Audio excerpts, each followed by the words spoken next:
കോടികൾ ചെലവിട്ട് നിർമ്മിച്ച Thiruvananthapuram വർക്കലയിലെ municipal bus സ്റ്റാൻഡിന്റെ നാശത്തിന്റെ വക്കിൽ. ബസ് സ്റ്റാൻഡിൽ ബസ്സുകൾ കയറാതായതോടെ സ്ഥലം കാടുപിടിച്ച നിലയിലും സാമൂഹ്യ വിരുദ്ധർ താവളമാക്കിയതായും പരാതിയുണ്ട്. സ്വകാര്യ ബസ്സുകൾക്കെതിരെ നടപടിയെടുക്കാതെ നഗരസഭയ്ക്കെതിരെ പ്രതിഷേധവുമായി പ്രദേശവാസികളും. വർക്കലയുടെ സമഗ്ര വികസനം ലക്ഷ്യമിട്ട് കോടികൾ ചിലവഴിച്ച് നിർമ്മിച്ച പ്രൈവറ്റ് ബസ് സ്റ്റാൻഡാണ് അധികൃതരുടെ അനാസ്ഥ മൂലം ഇല്ലാതായത്. വസ്തുവിന് മാത്രം 20 കോടിയിലധികം രൂപ നഗരസഭ ചിലവഴിച്ചു. വർക്കലയുടെ ഗതാഗത കുരുക്കിന് പരിഹാരമാകും വിധം പദ്ധതി വിഭാവനം ചെയ്യുകയും ചെയ്തു.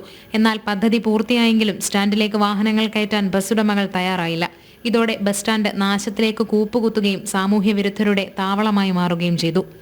2002 സ്ഥലമെടുത്ത് ഏതാണ്ട് 2004 ഉദ്ഘാടനം കഴിഞ്ഞ നമ്മുടെ നഗരസഭ ബസ് സ്റ്റാൻഡ് ഇപ്പോൾ ഒരു ബാധ്യതയായി മാറിയിരിക്കുകയാണ് പൊതുജനത്തിനും മുനിസിപ്പാലിറ്റി. കാര്യം അതിനകത്ത് പ്രൈവറ്റ് ബസ്സിന് വേണ്ടിയാണ് ഇത് നിർമ്മിച്ചെങ്കിലും പ്രൈവറ്റ് ബസ് അതിനകത്തോട്ട് കയറാറില്ല. ഇത് എല്ലാ ദിവസവും ട്രാഫിക് ജാം ഉണ്ടാകുന്ന ആ പ്രദേശത്ത് ഈ പ്രൈവറ്റ് ബസ് നിരത്തിയിട്ട് അതിനോട്ടുള്ള എൻട്രൻസിൽ, ഈ പ്രൈവറ്റ് ബസ് സ്റ്റാൻഡിൽ കയറാനുള്ള എൻട്രൻസിൽ പ്രൈവറ്റ് ബസ് 1, 2, 3 ഇങ്ങനെ നിരത്തിയിട്ട് ആളിനെ എടുത്ത് ഇറക്കി പോകുന്ന ഒരു സാഹചര്യമാണുള്ളത്.